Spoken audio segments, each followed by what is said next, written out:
શ્રી દાદા ભગવાન પ્રબોધિત આચરણનું વિજ્ઞાન. ચારિત્ર સુવાસ. વર્તનને અને જ્ઞાનને કંઈ લેવા દેવા નથી. જ્ઞાન એ જ્ઞાનના સ્વભાવમાં ને વર્તન એ પૂતગલનું છે. વર્તન શુભ હોય કે અશુભ હોય, શુદ્ધ ના હોય. દાદા ભગવાન.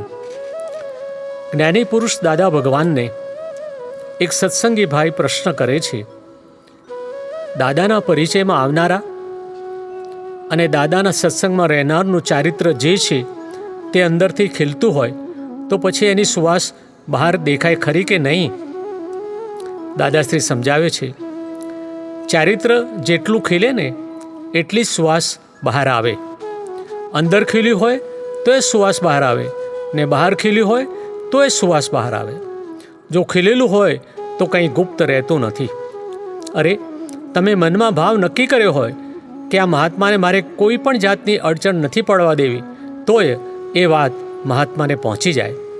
તમે કોઈને ના કહ્યું હોય તોય એ વાત પહોંચી જાય એવું આ વિજ્ઞાન છે.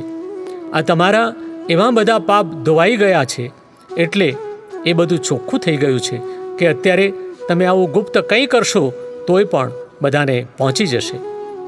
તે મહાત્મા દાદાશ્રીને પોતાની વાત કરે છે. આપણે ત્યાં આપની ઉજવણીના જે બધા પ્રસંગો ઉજવાય છે, જેમ કે જન્મદિવસની ઉજવણી ને એ બધા પ્રસંગોમાં ઉજવણી કરનાર અને આવનાર બધાનો ભાવ સારો હોય છે, પણ છેલ્લે સમયે કોઈ વ્યવસ્થા સચવાતી નથી. બિલકુલ ગેરવ્યવસ્થા થઈ જાય છે.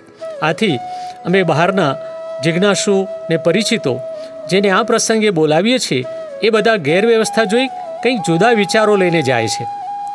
દાદાશ્રી સમજાવે છે, બિલકુલ ખરી વાત છે. એવું થઈ જાય છે એનું કારણ એ કે આમાં મહાત્માઓને જશ અને અબજશની પડેલી નથી. આ તો સંભાવે નિકાલ કરે છે. એટલે બહાર ખરાબ દેખાશે કે નહીં એ પડી નથી. આ શાથી નથી થતું એ હું જાણું છું ને, તો આમાં શી રીતે પહોંચી વળવું? એ સ્વભાવ તો છૂટવાનો નથી ને. જે બન્યું તે કરેક્ટ, એના બીજા ફાયદા હશે ને.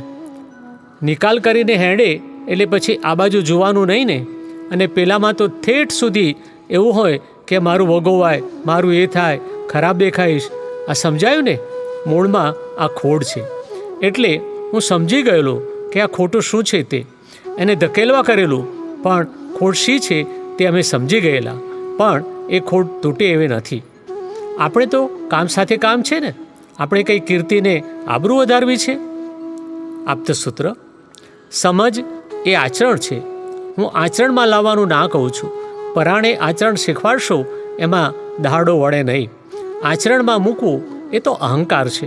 સમાજમાં ઉતર્યું એ વર્તનમાં આવે જ. દાદા ભગવાન.